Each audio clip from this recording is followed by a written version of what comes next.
আমি রান্না করছি, মা টিভি দেখছে, ঠিক আছে। তো রান্না করার সময় আর কি আমি হচ্ছে গিয়ে কড়াটা খুব জোরে জোরে নাড়াবো, দেখবো মায়ের রিয়াকশান কী হয়।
এরকম করতে হয় তো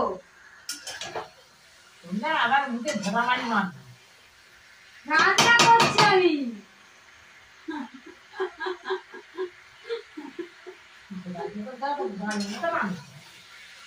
ভালো রান্না করতে ফালতু করবে না একদম।